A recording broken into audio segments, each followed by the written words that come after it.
Welcome to the Market Money Magnet guys. आज है इस वीडियो में हम बात करने वाले हैं वॉरेन बफेट के टॉप 10 होल्डिंग्स के बारे में, यानी टॉप 10 स्टॉक होल्डिंग्स के बारे में। अब हम जानते ही हैं कि किसी भी बड़े इन्वेस्टर को आप ब्लाइंडली फॉलो नहीं करते और नहीं करना चाहिए, क्योंकि अब उन लोगों को 1, 2, 3%, 4%, 8, 9% तक का स्टेक वो खरीदते हैं और वक्त आने से पहले कि स्टॉक गिरने से पहले बेच भी देते हैं। उनका इंफॉर्मेशन सोर्सेज भी उतने स्ट्रॉन्ग होते हैं। तो डेफिनेटली हम ब्लाइंडली किसी भी बड़े इन्वेस्टर को फॉलो नहीं करते और ना ही करना चाहिए। आप अपनी सेल्फ रिसर्च करके, एनालिसिस करके उस हिसाब से हमें इन्वेस्ट करना चाहिए। फ़िलहाल तो वॉरेन बफेट के हम टॉप 10 ऐसे स्टॉक्स होल्डिंग्स देखेंगे जो कि उन्होंने, हम बोल सकते हैं, बड़े क्वांटिटी में बाय कर रखे हैं। अब वॉरेन बफेट के टॉप 10 जो होल्डिंग्स है, इसमें से सबसे पहला उनका होल्डिंग देखने को मिलता है वो है एप्पल में। अब एप्पल जो है, इसमें उनका 2.1% का होल्डिंग देखने को मिलता है। होल्डिंग का वैल्यू जो है $61.6 बिलियन का है। अब यहाँ पे 2.1, 0.1 जो है, ये आपको लग रहा होगा बहुत छोटा, ये बहुत छोटा नहीं है। कॉस्टिंग के हिसाब से भी आप देख सकते हो $61.6 बिलियन का होल्डिंग ये एप्पल में होल्ड करते हैं। इसके अलावा जो नेक्स्ट है वो अमेरिकन एक्सप्रेस को है। अमेरिकन एक्सप्रेस में इनका होल्डिंग जो है 21.64% तक का है, जिसका वैल्यूएशन $42 बिलियन का देखने को मिलता है। इसके अलावा जो तीसरा और बहुत ज़्यादा फेमस जो होल्डिंग उनका माना जाता है वो है कोका कोला में, और वो है 9.29% का, यानी $28.7 बिलियन का होल्डिंग जो है ये देखने को मिलता है। इसके अलावा जो नेक्स्ट होल्डिंग है वो है bank of America. Bank of America में इनका होल्डिंग 9.03% का है, जिसका वैल्यूएशन जो है होल्डिंग का वो $27.9 बिलियन का देखने को मिलता है। जो नेक्स्ट होल्डिंग है वो है शेवरॉन कॉर्प। शेवरॉन कॉरपोरेशन जो है, इसमें इनका होल्डिंग वॉरेन बफेट जी का 6.74% का है और होल्डिंग का वैल्यूएशन $16.4 बिलियन का देखने को मिलता है। इसके अलावा जो नेक्स्ट है वो है मूडीज़। अब मूडीज़ कॉरपोरेशन में इनका होल्डिंग जो है 13.71% का है और उसका वैल्यूएशन $11.5 बिलियन का देखने को मिलता है। मूडीज़ के बारे में हम जानते ही, ये बहुत बढ़िया एक कंपनी ये देखने को मिलती है। काफ़ी इसके ब्रांड्स भी इंडिया में देखने को मिलते हैं।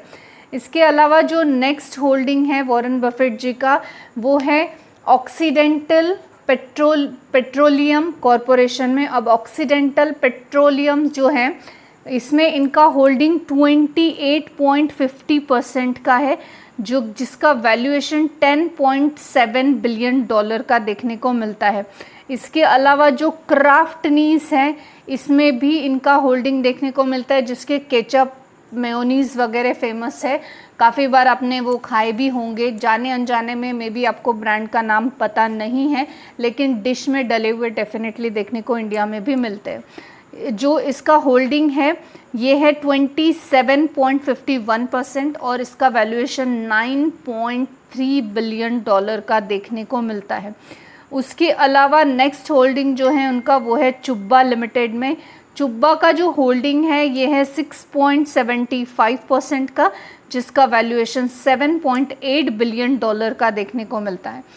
अब इसके अलावा दाविता जो है, दाविता आईएनसी में 46.96%, यानी करीबन हम बोल सकते हैं कि करीबन 47% तक का होल्डिंग वॉरेन बफेट जी दाविता आईएनसी में कर रखते हैं और उनका वैल्यूएशन $5.1 बिलियन का है।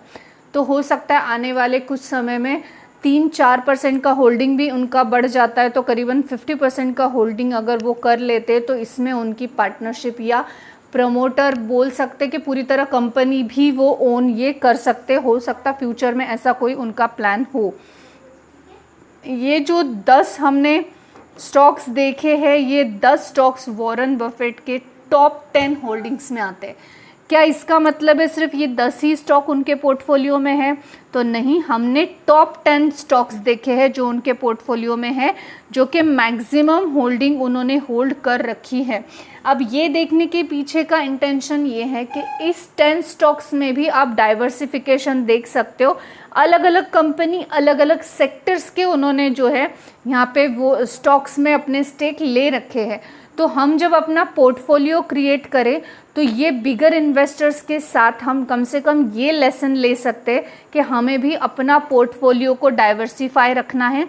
डाइवर्सिफाई रखने के साथ साथ हमें अलग अलग सेक्टर के जो स्टॉक्स है, फंडामेंटली स्ट्रॉन्ग स्टॉक्स ऐसे और बिजनेस बढ़िया, ये स्टॉक्स हमें हमारे पोर्टफोलियो में रखने हैं ताकि हमारा पोर्टफोलियो भी डाइवर्सिफाई रहे। कोई एक सेक्टर अगर ठीक से काम नहीं कर रहा, जैसे हम जानते ही है कि एक सेक्टर में अच्छी तेज़ी होती है तो किसी सेक्टर में बहुत फ्लैट मोमेंटम होता है, किसी किसी में हमें जो है डाउन ट्रेंड में भी कोई कोई सेक्टर देखने को मिलता है। ऐसे वक्त हमारा पोर्टफोलियो बैलेंस्ड होगा। अब यहाँ पे आप देख सकते हैं कि बैंकिंग स्टॉक्स तो है ही है, साथ ही साथ हमें इसमें केचप और ये चीज़ जो फूड में काम आती है, फूड इंडस्ट्री में, वो भी देखने को मिल रहा है, और इसके अलावा मेडिकल सेक्टर्स भी देखने को मिलता है। तो डाइवर्सिफाइंग पोर्टफोलियो क्रिएट करने के लिए ये स्टडी करना ज़रूरी है कि बड़े इन्वेस्टर किस तरह और कौन से स्टॉक में और कितना % तक का होल्डिंग रखते हैं। जैसे वॉरेन बफेट जी के अगर पोर्टफोलियो में आप देखेंगे तो यहाँ पे आपको जो क्राफ्ट नीज है इसमें 27% का होल्डिंग देखने को मिला, क्योंकि सबको पता है कि केचप मेयोनीज जो है उनके कंट्री में, यूएस कंट्रीज़ में कंपलसरीली मैक्सिमम फूड्स में डलता है। लोग खाना पीना नहीं छोड़ेंगे तो डेफिनेटली ये कंपनी में उनका इन्वेस्टमेंट जो है, होल्डिंग ये ज़्यादा देखने को मिली।